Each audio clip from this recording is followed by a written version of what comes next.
Radhe Radhe students, welcome to NS classes. Let us start quick revision of chapter 1 real number of 10th class.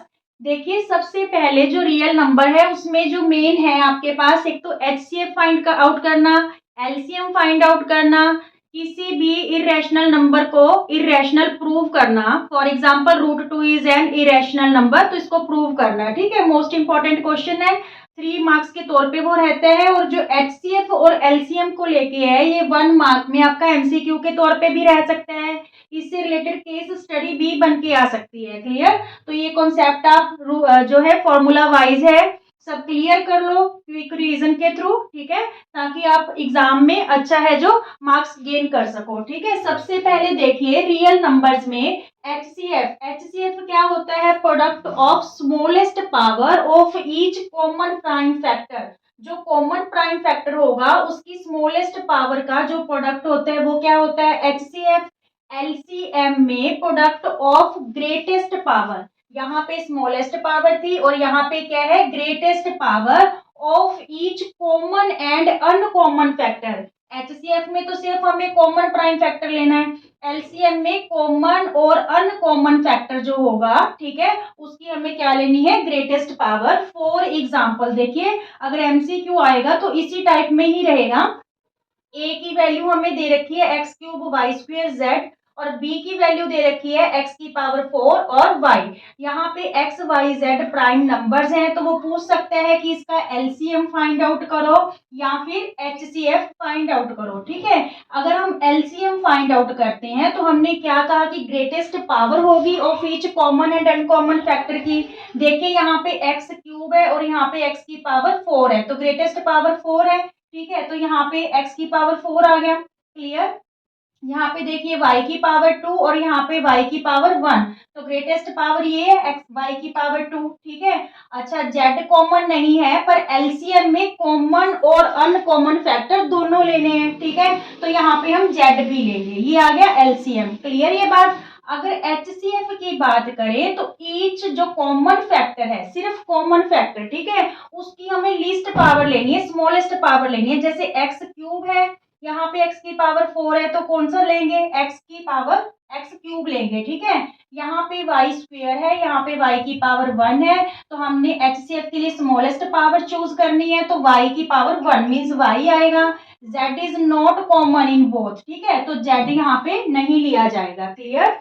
LCM में each common और uncommon factor की greatest power लेनी है, और HCF में only common factor की जो है स्मॉलेस्ट पावर लेनी है। क्लियर? इसके अलावा एक तो आपको प्राइम नंबर का पता होना चाहिए। प्राइम नंबर क्या होते हैं? जिसके सिर्फ 2 ही फैक्टर होते हैं। Prime number 1 and it self. ठीक है, 1 and it self.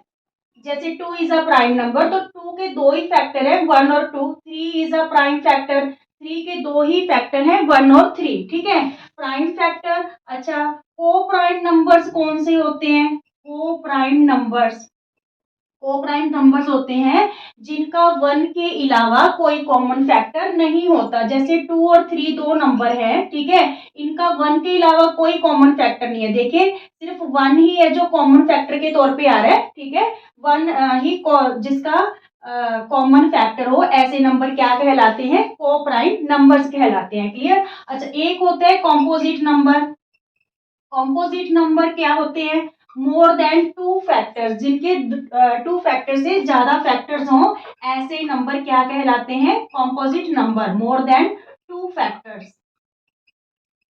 For example 9 के क्या क्या फैक्टर हैं?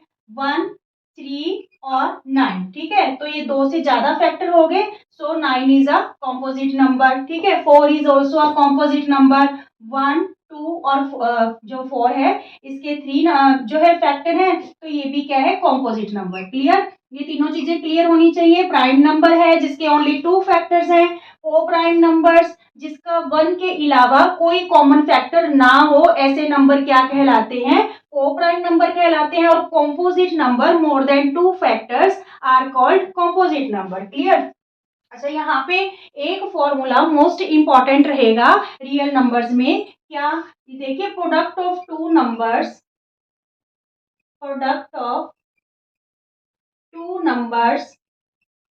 किसके इक्वल होगा, एलसीएम इंटू एचसीएफ के। ठीक है, जब आपसे क्वेश्चन इससे रिलेटेड पुट किया जाएगा प्रोडक्ट ऑफ टू नंबर्स में, हो सकता है वो आपको कहे कि एलसीएम फाइंड आउट करो। अगर टू नंबर का जो प्रोडक्ट है, ठीक है, और एचसीएफ ये और प्रोडक्ट गिवन होगा, या फिर एचसीएफ फाइंड आउट करना होगा, एलसीएम दे रखा होगा और product of two numbers they रखा होगा। अच्छा, यहाँ पे जरूरी नहीं है कि आपको टू नंबर्स का प्रोडक्ट ही दे रखा होगा। टू नंबर्स मान लीजिए एक्स और वाई है, ठीक है, तो हो सकता है आपको एलसीएम भी दे रखा हो, एचसीएफ भी दे रखा हो और एक नंबर दे रखा हो, आपको दूसरा नंबर फाइंड आउट करना हो। ठीक है, इससे रिलेटेड हम क्वेश्चंस करेंगे। इसके अलावा जैसे √2 है या √5 है, √7 है, इसको इरेशनल शो करो, ठीक है, या 3 + 2 √5 ऐसे नंबर को इरेशनल शो करो, तो ये वाला क्वेश्चन आपका 3 मार्क्स के तौर पे इंपॉर्टेंट रहेगा। हम जो है क्विक रीजन के थ्रू इसको रिमाइंड करते हैं। Okay, let us start the questions related to these topics। सबसे जो फर्स्ट क्वेश्चन है आपका, if two positive integers x and y can be expressed x equal to 12 a³ b⁵ and y equal to 14 a⁴ b³ where a b are prime numbers, जो ये a और b है prime numbers हैं, then LCM of x and y। तो हमें LCM पता करना है। एलसीएम में हमने क्या लेना था, ग्रेटेस्ट पावर लेनी थी प्राइम फैक्टर्स की, ठीक है, चाहे वो कॉमन हो चाहे वो अनकॉमन प्राइम फैक्टर हो।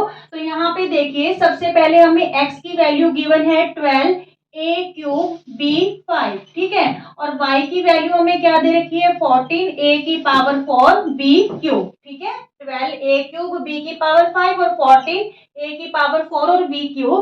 तो यहाँ पे सबसे पहले हम इसके प्राइम फैक्टर देखते हैं। देखिए 12 को अगर हम प्राइम फैक्टर बनाए तो 2 2 जा 4 4 3 जा 12 मीन्स 2⁵ होगी इंटू 3, और यहाँ पे a³ इंटू b⁵, ये प्राइम फैक्टर हो गए x के, ठीक है। और y के देखें प्राइम फैक्टर, तो 14 को हम 2 इंटू 7 लिख सकते हैं इंटू a⁴ और b⁵। हमने क्या पता करना है, एलसीएम पता करना है बोथ नंबर्स का। तो एलसीएम में हमने ग्रेटेस्ट पावर लेनी है of each common and uncommon factor की, ठीक है। सबसे पहले देखिए 2 कॉमन है, 2⁵2 और यहाँ पे 1, तो हमने ग्रेटेस्ट पावर लेनी है 2⁵2। 3 एंड 7 बोथ आर अनकॉमन, ठीक है, 3 इसके पास नहीं है, 7 इसकी जो है प्राइम फैक्टराइजेशन में नहीं है, तो ये दोनों ही नंबर लेंगे एलसीएम फाइंड आउट करते टाइम।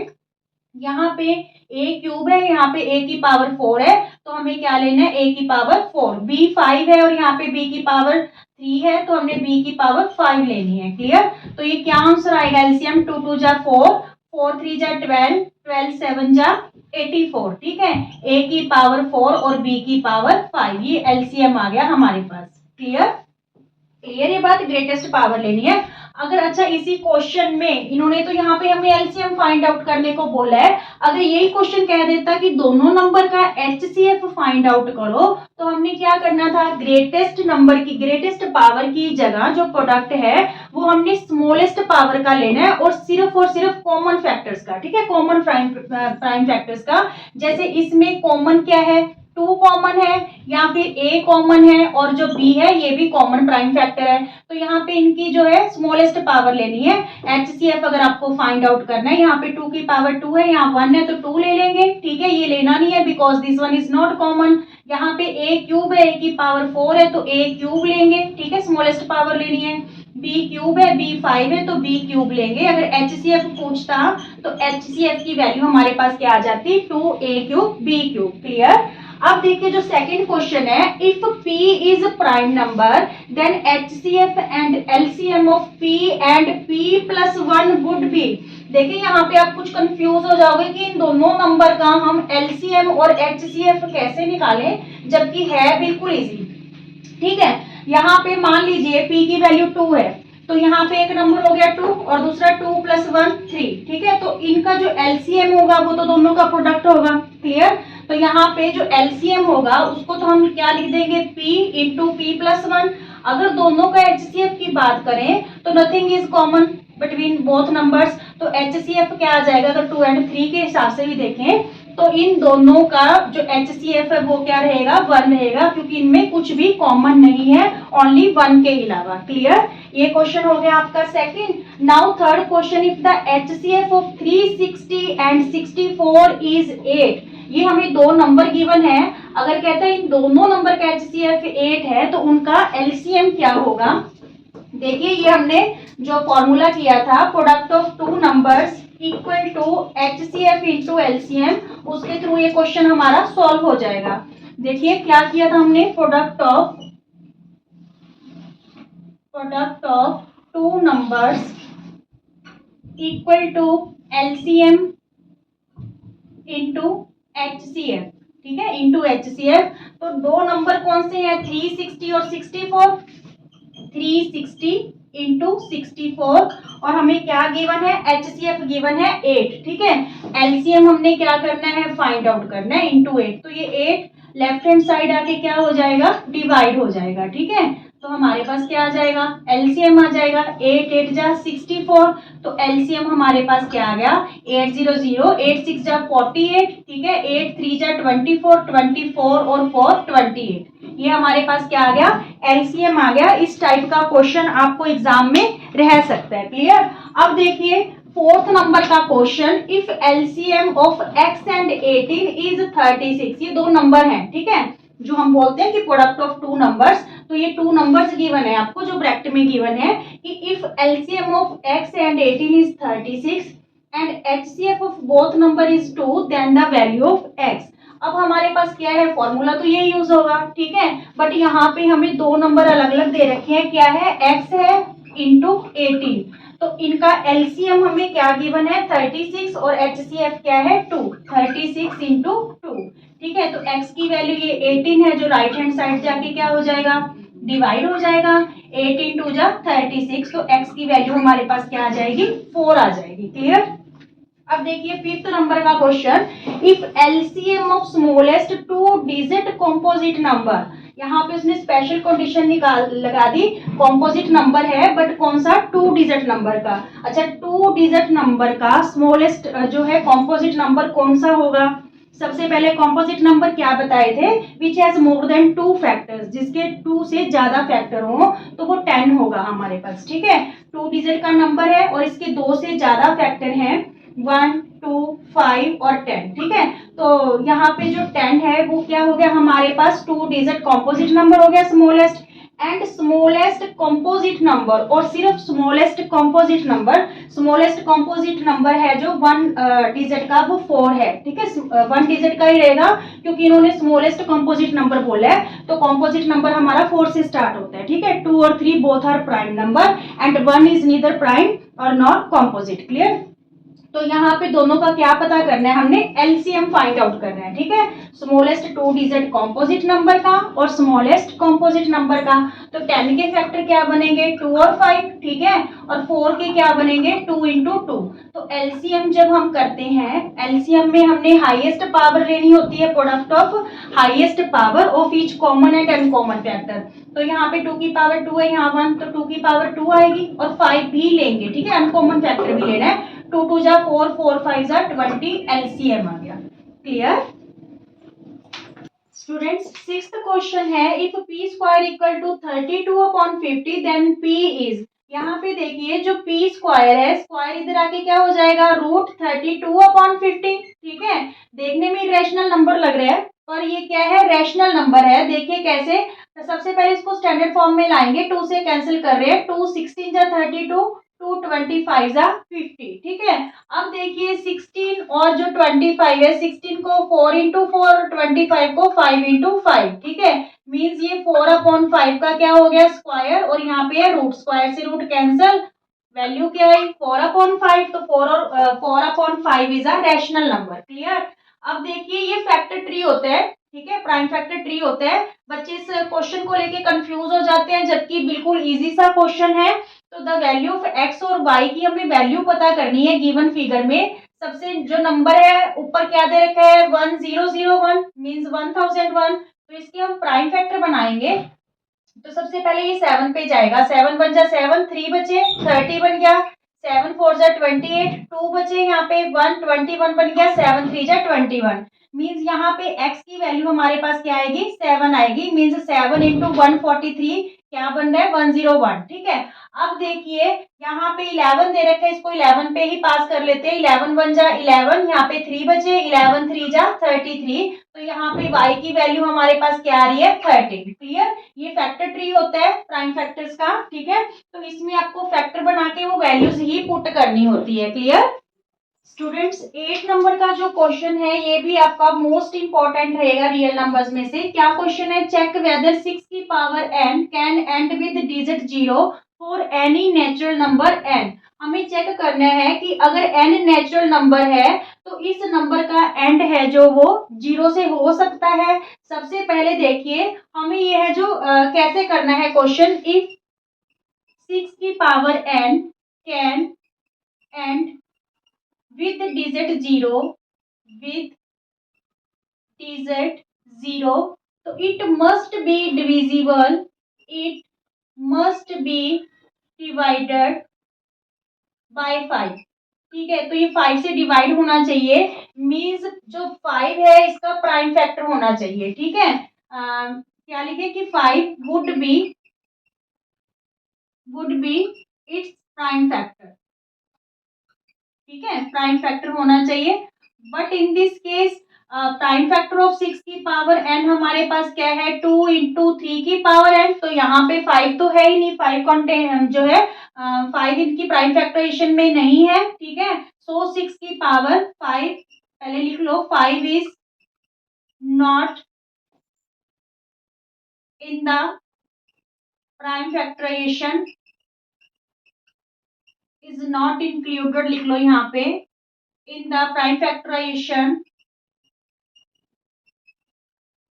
of 6 की power n, so it would not be end with digit 0, इसलिए ये 0 से end नहीं होगा। क्लियर, if 6 की power n can end with digit 0 it must be divided by 5, 5 would be its prime number, factor होना चाहिए इसका, ठीक है। बट 6 की पावर n देखेंगे तो यहाँ पे 6 के जो फैक्टर है वो 2 इंटू 3 की पावर n बन रहे हैं, 5 is not included in this prime factorization, so this number is not end with 0, ठीक है। अब एन इन्होंने नेचुरल नंबर बोला है, मान लीजिए 6 की पावर 1 है, ठीक है, तो ये 6 ही रह गया। 6 की पावर 2 है, 6 6 जा क्या बन जाएगा 36, मान लीजिए 6 की पावर 3 है, n इज नेचुरल नंबर, 1 2 3 4 कुछ भी आप ले सकते हो, तो 6 6 जा 36, 36 6 जा 216, क्लियर।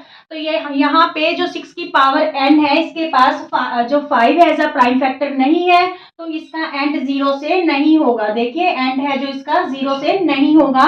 अच्छा, जरूरी नहीं है कि ये 6 की पावर n से ही पुट किया जाए क्वेश्चन, यहाँ पे 4 की पावर n से आ सकते हैं या 8 की पावर n से आ सकते हैं, तो उसके हमने प्राइम फैक्टर ही शो करने हैं। जैसे कि 4 की पावर n के प्राइम फैक्टर क्या बन गए 2 की पावर 2 इंटू n, ठीक है, 2 की पावर 2n बन गए, इसमें भी 5 इंक्लूड नहीं है, तो इसका एंड डिजिट 0 से नहीं होगा। ऐसे ही 8 के प्राइम फैक्टर 2 की पावर 3 इंटू n, तो 2 की पावर 3n बन गया, ठीक है, तो इसमें भी 5 इंक्लूड नहीं है इस प्राइम फैक्टराइजेशन में, इसलिए इनका एंड है जो डिजिट 0 से नहीं होगा। क्लियर। अब देखिए if the LCM of 12 and 42 is 10m plus 4, ये दो नंबर हैं, अगर इनका एलसीएम 10m प्लस 4 है तो हमें m की वैल्यू फाइंड आउट करनी है। ऐसा क्वेश्चन भी इंपॉर्टेंट रहेगा, इजी सा है। पहले हम इन दोनों नंबर का क्या पता कर लेते हैं एलसीएम। 12 के फैक्टर 2 2 जा 4 4 3 जा 12, ठीक है। 42 के 2 3 जा 6 6 7 जा 42, ठीक है। अब यहाँ पे देखिए जब एलसीएम है तो हमें ग्रेटेस्ट पावर लेनी है ईच कॉमन और अनकॉमन फैक्टर की। यहाँ पे 2 की पावर 2, यहाँ पे 2 वन टाइम है तो 2 की पावर 2 लेते हैं, ठीक है। 3 दोनों में ही वन टाइम है तो वन टाइम ले लिया इंटू 7, क्या आया एलसीएम 2 2 जा 4 4 3 जा 12 12 7 जा 84, ठीक है। क्या आ गया हमारे पास दोनों नंबर का एलसीएम 84। तो ये भी तो हमें एलसीएम ही गिवन है, ये भी एलसीएम आया है, तो दोनों वैल्यूज क्या रख ले इक्वल रख ले, 10m प्लस 4 इक्वल टू 84। तो ये जो 4 है राइट हैंड साइड आके क्या हो गया माइनस हो गया, 10m की वैल्यू हमारे पास आ गई 80, m की वैल्यू 80, ये 10 इधर आके डिवाइड हो जाएगा 80 अपॉन 10, तो यहाँ पे वैल्यू क्या आ गई m की 8 आ गई, ठीक है। क्लियर ये क्वेश्चन। अब देखिए ये असर्शन और रीजन में है, आपको पता है असर्शन और रीजन के हैं जो 4 ऑप्शन होते हैं, ठीक है। उन 4 ऑप्शंस में से आपको एक ऑप्शन है जो चूज करना होता है। फर्स्ट ऑप्शन होता है कि reason is assertion and reason both are true and reason is correct explanation of assertion, ठीक है। सेकंड होता है असर्शन और reason both are true but reason is not correct explanation of assertion. Third होता है आपके पास assertion is true but reason is false, और फोर्थ होगा आपके पास असर्शन इज फॉल्स और रीजन इज ट्रू, ठीक है। तो यहाँ पे इन चारों ऑप्शन में से हमें ऑप्शन चूज करना होता है। ये जो रीजन असर्शन का क्वेश्चन लिया है ये क्वेश्चन भी आपका इंपॉर्टेंट रहेगा, चाहे असर्शन रीजन के तौर पे आए या सिंपल क्वेश्चन के तौर पे आए। क्या है 11 into 4 into 3 into 2 plus 4 is a composite number, ये कॉम्पोजिट नंबर है ये बताना है। अभी अभी जब हमने वीडियो स्टार्ट किया तो मैंने आपको बताया था कि कॉम्पोजिट नंबर कौन से होते हैं, which has more than 2 factors, जिसके 2 से ज्यादा फैक्टर हो ऐसे फैक्टर क्या कहलाते हैं, कॉम्पोजिट नंबर कहलाते हैं। फिर वो क्या कह रहा है रीजन में कि every composite number can be expressed as a product of primes, कि हर जो कॉम्पोजिट नंबर है उसको हम प्राइम फैक्टर के प्रोडक्ट के तौर पे एक्सप्रेस कर सकते हैं। रीजन बिल्कुल करेक्ट है। असर्शन चेक कर लेते हैं। देखिए यहाँ पे हमारे पास नंबर है 11 into 4 into 3 into 2 plus 4 into इसको 1 लिख लें। तो दोनों जो प्रोडक्ट हैं एक तो ये बीच में प्लस का साइन और ये प्रोडक्ट दोनों के पास क्या कॉमन है, 4 कॉमन है। 4 हमने कॉमन ले लिया, यहाँ पे क्या रहा 11 3 जा 33, 33 2 जा 66, ठीक है। प्लस का साइन 4 कॉमन ले लिया तो यहाँ पे क्या रह गया 1, तो 4 इंटू 67, या फिर क्या लिख सकते हैं इसको 2 की पावर 2 इंटू 67, 4 को क्या लिख सकते हैं 2 की पावर 2 इंटू 67। सो हमने क्या बोला कि जो कॉम्पोजिट नंबर है वो प्रोडक्ट ऑफ प्राइम्स के तौर पे एक्सप्रेस किए जा सकते हैं, ठीक है। So it is a composite number. Assertion भी ट्रू है, या फिर हम कह सकते हैं कि this number has more than 2 factors, so it is a composite number. Reason भी ट्रू है, असर्शन भी ट्रू है, reason is correct explanation of assertion. तो इस केस में हम ऑप्शन ए चूज करेंगे, ठीक है। When both are true and reason is the correct explanation of assertion, then option A is correct in this case, okay.